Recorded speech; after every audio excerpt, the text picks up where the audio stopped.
ओम शांति। मुरली है 10 मई 2023। बाप दादा के मधुर महावाक्य। मीठे बच्चे, तुम रूहानी सोशल वर्कर हो। तुम्हें भारत को स्वर्ग बनाने की सेवा करनी है। दुख धाम को सुख धाम बनाना है। तुम रूहानी सोशल वर्कर हो। तुम्हें भारत को स्वर्ग बनाने की सेवा करनी है। दुख धाम को सुख धाम बनाना है। आज का प्रश्न है, संगम पर तुम ब्राह्मण बच्चे किस बात में बहुत एक्सपर्ट बन जाते हो। संगम पर तुम ब्राह्मण बच्चे किस बात में बहुत एक्सपर्ट बन जाते हो। उत्तर दिया, सभी मनुष्य आत्माओं की मनोकामना पूर्ण करने में अभी तुम एक्सपर्ट बने हो। मनुष्यों की कामना मुक्ति और जीवन मुक्ति पाने की है, वह तुम्हें पूर्ण करनी है। तुम सभी को शांति का रास्ता बताते हो। शांति कोई जंगल में नहीं मिलती, लेकिन आत्मा का स्वधर्म ही शांति है। शरीर से डिटैच हो, बाप को याद करो तो सुख शांति का वर्षा मिल जाएगा। बाबा क्या कहती है कि अगर तुमने शांति प्राप्त करनी है ना, तो कोई जंगल में नहीं जाना, इस शरीर से डिटैच होना है बस। आज का गीत है, मुखड़ा देख ले प्राणी जरा दर्पण में तू। ओम शांति। बेहद का बाप अपने सिक्के लदे बच्चों को समझा रहे हैं। जिन बच्चों ने बाप को जाना है और बाप की शरण में आए हैं, कहते हैं प्रभु तेरी शरण आए हैं। शरण मिले तब जबकि बाप आए और बच्चों को समझावे। भगत भगवान की शरण में आते हैं, क्योंकि यहाँ सब दुखी है। भारत दुख धाम है। एक दो को दुख देते रहते हैं। बाबा कहते हैं, बाप ने समझाया है, यह है तुम्हारी हंस मंडली। यहाँ पावन बच्चों बिगर कोई भी आ नहीं सकता। बाप समझाते हैं, बच्चे पावन भारत को ही सुख धाम कहा जाता है, और कोई खंड को सुख धाम नहीं कहेंगे। भारत ही सुख धाम और भारत ही दुख धाम बनता है। भारतवासी बहुत दुखी हैं, क्योंकि पतित हैं, परंतु यह बात उन्हें कोई समझाते नहीं। बाप समझाते हैं, सन्यासी पावन है, घर बार छोड़ते हैं, परंतु खुद भी गाते हैं पतित पावन सीताराम। अभी तुम आए हो पतित पावन बाप के पास, जो एक ही परम पिता परमात्मा है। वही सारी दुनिया को पावन बनाते हैं। मनुष्य को पावन बना न सके, यह है ही पतित दुनिया। कोई भी पावन नहीं, कहते भी हैं हे परम पिता परमात्मा, फिर कह देते ईश्वर सर्वव्यापी है। शिवो हम तत्त्वम्। बाबा कहते हैं, सब बेचारे बाप को भूले हुए हैं। जैसे मनुष्य शराब पीते हैं तो भले वह देवाला मारा हुआ हो तो भी शराब से एकदम नशा चढ़ जाता है। वैसे ही मनुष्य को यह पता ही नहीं पड़ता, यह विकार ही पतित बनाते हैं। तब तो सन्यासी भी पावन बनने के लिए घर बार छोड़ते हैं, परंतु वह है निर्वृत्ति मार्ग। यहाँ तो बाप आए हैं, जो आधा कल्प से दुखी है, वह आकर शरण लेते हैं। दुखी करने वाली है माया। 5 विकारों के महारोगी हैं। मनुष्य को रावण ने बिल्कुल असुर बनाया है। जब बिल्कुल दुख धाम बन जाता है तब फिर बाप आकर सुख धाम स्थापन करते हैं। बाबा कहते तुम हो रूहानी सोशल वर्कर, तुमसे बाप सेवा कराते हैं कि बच्चे तुम इस भारत को स्वर्ग बनाओ। सारा मदार योग पर है। योग में कोई 7 रोज अच्छी रीति रहे तो कमाल हो जाए ना। ऐसे कोई योग में मुश्किल टिक सकेंगे। घर याद आएगा, मन भागता रहेगा। 7 रोज मशहूर है। गीता भागवत ग्रंथ का पाठ भी रोज रखते हैं। यह रस्म रिवाज इस संगम युग की है। 7 रोज भट्टी में रहना पड़े, किसकी भी याद ना आवे, एक बाप के साथ योग लगा रहे। 7 रोज इस एक रस अवस्था में रहना कहते बड़ा मुश्किल है। तुम बच्चों के यादगार भी यहाँ ही हैं। तुम अभी झाड़ के नीचे बैठकर राजयोग की तपस्या करते हो। जगत अम्बा भी है तो तुम बच्चे भी हो। तुम हो सभी मनुष्यों की सर्व मनोकामनाएं स्वर्ग में पूरी करने वाले, अथवा मनुष्यों को मुक्ति जीवन मुक्ति का फल देने वाले। तुम एक्सपर्ट हो। दुनिया में कोई नहीं जानते कि मुक्ति जीवन मुक्ति किसको कहा जाता है, कौन देते हैं। पतित दुनिया में कौन पावन बना सकते हैं। सन्यासी लोग शांति के लिए घर बार छोड़ते हैं, जंगल में जाते हैं, परंतु शांति तो मिल नहीं सकती। आत्मा का स्वधर्म है शांत, और मनुष्य बाहर ढूंढते हैं। यह किसको पता नहीं कि आत्मा का स्वधर्म शांत है। रानी के हार का मिसाल है ना, उसका हार तो गले में पड़ा होता है, लेकिन वो ढूंढ कहाँ रही होती है, खूंटी पर। यह ऑर्गन्स हैं, चाहे कर्म इंद्रियों से काम लो या ना लो। हम आत्मा इस शरीर से अपने को डिटैच कर लेते हैं। जैसे रात को आत्मा डिटैच हो जाती है ना, सब कुछ भूल जाती है, उसको फिर नींद कहेंगे। यहाँ सिर्फ शांति में तुम बैठते हो। आत्मा कहती है मैं कर्म इंद्रियों से काम कर थक गई हूँ। अच्छा, अपने को शरीर से डिटैच कर लो। यह ऑर्गन्स हैं कर्म करने के लिए। यह नॉलेज बाप ही देते हैं। डिटैच कर बैठ जाओ, कुछ ना बोलो। परंतु ऐसे डिटैच हो कहाँ तक बैठेंगे, यह तो तुम जानते हो। कर्म बिगर कोई रह न सके। डिटैच तो हुए, परंतु साथ में फायदा भी चाहिए। सिर्फ डिटैच हो बैठने से इतना फायदा नहीं होगा।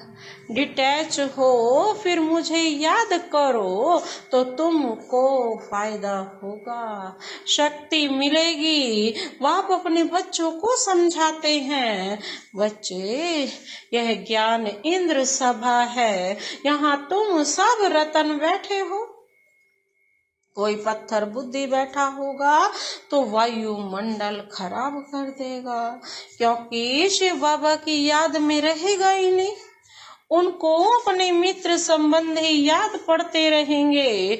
तुमको तो अपने बाप को निरंतर याद करना है। यह कोई कॉमन सत्संग नहीं है, यह बहुत बड़ी यूनिवर्सिटी है। मेडिकल कॉलेज में कोई अनपढ़ आकर बैठे तो कुछ नहीं समझेगा, उनको तो अलाउ नहीं करेंगे, सिर्फ देखने से कुछ समझ नहीं सकेंगे। बाबा कहते हैं इस नॉलेज को भी विकारी पतित समझ ना सके, इसलिए ऐसे को अलाउ नहीं किया जाता है। कोई कहे कि हम क्लास में आवे, लेक्चर सुने, परंतु इससे कुछ समझ नहीं सकेंगे। क्लास में आकर बैठ जाए, लेकिन अगर 7 डेज कोर्स नहीं किया तो उनको ज्ञान बुद्धि में बैठेगा ही नहीं, परंतु इससे कुछ समझ नहीं सकेगा। यह यूनिवर्सिटी है। मलेच्छ से स्वच्छ देवता बनने के लिए ना, कहाँ हम बिल्कुल कामचिता पर बैठ करके काले हो गए हैं। अब बाबा हमें स्वच्छ देवता बनाने हैं। यहाँ ऐसे कोई को अलाउ नहीं किया जाता। बाप को तो जान न सके, बाप है गुप्त, तुम जानते हो। बेहद के बाप की शरण में आए हैं, बाप से सदा सुख का वर्षा लेने। बाप खुद कहते हैं यह ब्रह्मा का जो शरीर है ना, यह बहुत जन्मों के अंत का वानप्रस्थ वाला है। यह भी बहुत शास्त्र आदि पढ़ा हुआ है। अभी मैं सब वेदों शास्त्रों का सार इन द्वारा सुनाता हूँ। ब्रह्मा के हाथ में शास्त्र दिखाते हैं और विष्णु की नाभि कमल से ब्रह्मा निकला। समझाया है ना, विष्णु की नाभि कमल से ब्रह्मा, ब्रह्मा की नाभि कमल से विष्णु, क्योंकि विष्णु सो ब्रह्मा, ब्रह्मा सो विष्णु। ब्रह्मा सरस्वती दोनों कैसे नारायण लक्ष्मी बनते हैं? फिर 84 जन्म पूरा कर अंत में ब्रह्मा सरस्वती बनते हैं। उन्होंने फिर गांधी की नाभि कमल से नेहरू दिखाया है। अभी यहाँ तो क्षीर सागर है ही नहीं, यह है विषय सागर। क्षीर सागर तो सतयुग में है ना। तुम बच्चे जानते हो, आधा कल्प से माया ने दुखी बनाया है। भारत जितना दुखी और कोई नहीं है, भारत जितना सुखी भी और कोई नहीं हो सकता। बाप कहते हैं देवी देवता धर्म तो प्राय लोप होना है। तब तो मैं आकर फिर से नया धर्म स्थापन करूं। बरोबर अब स्थापन हो रहा है। तुम बच्चे आकर बाप से वर्षा ले रहे हो। जानते हो स्वर्ग में कौन राज्य करते हैं? बचपन में राधे कृष्ण, वही फिर लक्ष्मी नारायण बनते हैं। अब तो बाप आया हुआ है, भिन्न नाम रूप से लक्ष्मी नारायण पढ़ते हैं। श्री कृष्ण का सांवरा रूप यहाँ बैठा है। बाप इसको उस पार ले जाते हैं। जो ब्रह्मा है ना, सांवरा रूप, उसको कहाँ ले जाते हैं? उस पार सतयुग में। शास्त्रों में दिखाते हैं श्री कृष्ण को टोकरी में उस पार ले गए। अब शिव बाबा आया हुआ है, तुम बच्चों को आंखों पर बिठाकर स्वर्ग का मालिक बनाते हैं। सारी वंशावली को पढ़ाकर बाप ले जाते हैं कंसपुरी से कृष्णपुरी में। एक की तो बात नहीं है, रावणपुरी से तुमको सबको निकाल नैनों पे बिठाकर सुख धाम ले जाता हूँ। मैं तुम बच्चों को स्वर्ग तक पहुंचाने आया हूँ। फिर इस पुरानी दुनिया का विनाश हो जाएगा। लड़ाई की बात भी शास्त्रों में है, परंतु समझते कुछ भी नहीं। यह दादा भी बहुत शास्त्र पढ़ा हुआ था। अब बाबा कहते हैं इन सब को छोड़ माँ में कम याद करो। मैं सबका सदगुरु हूँ। कंसपुरी कलयुग को, कृष्णपुरी सतयुग को कहा जाता है। अब तुमको रावणपुरी से रामपुरी व कृष्णपुरी मिले चलता हूँ। चलेंगे सुख धाम कृष्णपुरी में। गाते हैं ना, भजो राधे गोविंद, यह हुआ भक्ति मार्ग। अभी तुम राधे गोविंद फिर से बन रहे हो। अभी तुम्हारा दोनों ताज नहीं रहा है, ना तो लाइट का ना ही राजाई का। पवित्रता को ही लाइट का ताज कहते हैं, ताज देते हैं। लक्ष्मी नारायण तो है ही सदा पवित्र। उनको कभी सन्यास नहीं करना पड़ता। सन्यासी जन्म लेकर फिर घर बार छोड़ते हैं पवित्र बनने के लिए। तुम्हारा 21 जन्मों के लिए यह एक जन्म का सन्यास होता है। वह कोई 21 जन्म पवित्र नहीं होते हैं। वह पहले तो विकारियों के पास जन्म ले पतित बन जाते, फिर पवित्र पवित्र बनने लिए घर बार छोड़ते हैं। वह है रजोगुणी संन्यास। बाप कहते हैं मैं नॉलेजफुल हूँ, नॉलेजफुल, ब्लेसफुल, मेरे में ही फुल नॉलेज है। सूक्ष्म वतन, मूल वतन, स्थूल वतन और सृष्टि के आदि मध्य अंत की फुल नॉलेज तुम बच्चों को देता हूँ। बाबा कहते जिससे तुम फूल बनते हो, देवी देवताएं हैं ही फूल, तुम बच्चे बाप की गोद में आए हो। जानते हो हम श्रीमत पर चल फिर से राज्य भाग्य लेते हैं। यह हार जीत का खेल है, माया से हारे हार है, माया से जीते जीत है। तुम सर्वशक्तिमान बाप से योग लगाकर शक्ति ले माया पर विजय पाते हो। समझते हो हमारा 84 जन्मों का ड्रामा अब पूरा होता है। हम फिर से राज्य भाग्य लेते हैं, लक्ष्मी नारायण को क्षीर सागर में दिखाते हैं। यह है विषय सागर। राधे कृष्ण तो छोटे बच्चे हैं। बाबा कहते हैं श्री कृष्ण को बहुत प्यार के झूले में झुलाते हैं। समझते हैं वह स्वर्ग का प्रिंस है। श्री कृष्ण को 16 कला कहा जाता है और राम को 14 कला। वही श्री कृष्ण फिर 16 कला से 14 कला बनते हैं। पुनर्जन्म तो लेना पड़ता है ना। बाबा ने समझाया है पूरे 84 जन्म तो सब नहीं लेते होंगे और धर्म वाले 84 जन्म नहीं लेंगे। समझने की बातें हैं। फादर से वर्षा जरूर मिलना चाहिए, वह है स्वर्ग का रचयिता। तो जरूर स्वर्ग का मालिक ही बनाएंगे। वह फादर परम धाम में रहते हैं, हम भी वहां से आते हैं। बाबा को अच्छी रीति याद करना है, याद से शांति मिलेगी। मनुष्य तो कहते हैं परमात्मा से योग कैसे लगाए, मूंझ पड़ते हैं ना। तुमको तो सब समझ मिली है। बाप आते ही हैं दुख धाम और सुख धाम के संगम पर। कलयुग अंत है दुख धाम और सतयुग आदि है सुख धाम। दुख धाम को बदल सुख धाम में बाप ही बिठाएंगे। इतनी ही समझ की बात है। यह पढ़ाई पवित्रता के बिगैर कोई पढ़ न सके, इसलिए यहाँ पतित को नहीं बिठाया जाता है। समझाना है तुम आधा कल्प के महारोगी हो। माया ने महारोगी बनाया है, इसलिए पहले भट्टी में रखा जाता है। तुम बच्चे हर एक के ऑक्यूपेशन को जान गए हो।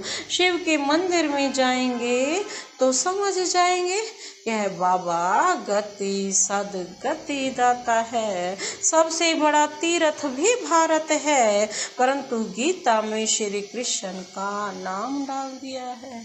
शिव बाबा का नाम गुम कर दिया है। शिव बाबा ही आकर सबको दुख से छुड़ाते हैं। बाकी पानी की गंगा तो पतित पावनी है नहीं, वह तो पहाड़ों से निकली है, उसको पतित पावनी कैसे कहेंगे। बाबा कहते हैं इसको तो अंधश्रद्धा कहा जाता है। मनुष्य क्या क्या करते रहते हैं, कहते रहते हैं ना कि गंगा जाओ, गंगा स्नान करने से सारे पाप धुल जाते हैं। वो कहते हैं तो अंधश्रद्धा है ना। मनुष्य जैसा दुर्लभ जन्म है नहीं, सो दुर्लभ जन्म तुम्हारा अभी का है, जबकि बाप आया हुआ है। यह तुम्हारा अमूल्य जन्म है। तुम पवित्र बन भारत को स्वर्ग बना देते हो, इसलिए शिव शक्ति भारत माता गाई हुई है। तुम जानते हो बाबा, पवित्रता की मदद से भारत को क्या, सारी दुनिया को पवित्र बनाते हैं। जो जो पवित्रता की अंगुली देते हैं, मन मना भव रहते हैं, वही मददगार हैं। इसका अर्थ भी तुम समझते हो, यह दादा भी नहीं समझते थे। इनके बहुत गुरु किए हुए हैं, शास्त्र पढ़े हुए हैं। तब बाबा कहते हैं, माँ मैं तुम याद करो, मैं ही तुम्हारा सब कुछ हूँ, गति सदगति दाता हूँ। मनुष्य तो पतित हैं, अब तुम आए हो शिव बाबा के पास ब्रह्मा द्वारा वर्षा लेने। इस निश्चय बिगर कोई आ न सके, आकर और ही अशांति फैला देंगे। तुम भारत को सुप्रीम शांति में ले जाते हो, यह है स्थापना का कार्य जो मनुष्य कर न सके। तुम भी शिव बाबा की मदद से कर रहे हो। तुमको भी प्राइज क्या मिलती है? स्वर्ग के मालिक बनते हो। ऐसे बाबा के बनते भी फिर निश्चय बुद्धि नहीं है, तो माया एकदम हप कर लेती है। बाबा कहते हैं सबसे बड़ा है निश्चय। जो निश्चय बुद्धि होगा वो विजयंती होगा, विजय प्राप्त है उसको। अच्छा, मीठे मीठे सिकिलदे बच्चों प्रति माता पिता बाप दादा का याद प्यार और गुड मॉर्निंग। रूहानी बाप की रूहानी बच्चों को नमस्ते। हम रूहानी बच्चों की रूहानी बाप दादा को नमस्ते नमस्ते, गुड मॉर्निंग। शुक्रिया बाबा, शुक्रिया। धारणा के लिए मुख्य सार है, पहला पॉइंट है, इस एक जन्म में पुरानी दुनिया से संन्यास कर बाप का मददगार बनना है, पवित्रता की अंगुली देनी है और मन मना भव रहना है। अपना एक मन शिव बाबा के साथ जोड़े रखना है। दूसरा पॉइंट है, भारत को सुप्रीम शांति में ले जाने की सेवा करनी है। इस शरीर से डिटैच हो बाप की याद में रहकर शक्ति लेनी है, शांति का दान देना है। आज का वरदान है, तीनों कालों तीनों लोकों की नॉलेज को धारण कर बुद्धिवान बनने वाले विघ्न विनाशक भव। तीनों कालों तीनों लोगों की नॉलेज को धारण कर, बाबा कहते हैं जिन्होंने इसकी नॉलेज को धारण कर लिया वही बुद्धिवान बनने वाले विघ्न विनाशक भव। स्पष्टीकरण है, जो तीनों कालों और तीनों लोकों के नॉलेजफुल है उन्हें ही बुद्धिवान अर्थात गणेश कहा जाता है। गणेश अर्थात विघ्न विनाशक। वे किसी भी परिस्थिति में विघ्न रूप नहीं बन सकते। यदि कोई विघ्न रूप बने भी तो आप विघ्न विनाशक बन जाओ, इससे विघ्न खत्म हो जाएंगे। विघ्न विनाशक आत्माएं वातावरण वायुमंडल को भी परिवर्तन कर देती है, उसका वर्णन नहीं करते। आज का स्लोगन है, अपनी चलन और चेहरे से सत्यता की सभ्यता का अनुभव कराना ही श्रेष्ठता है।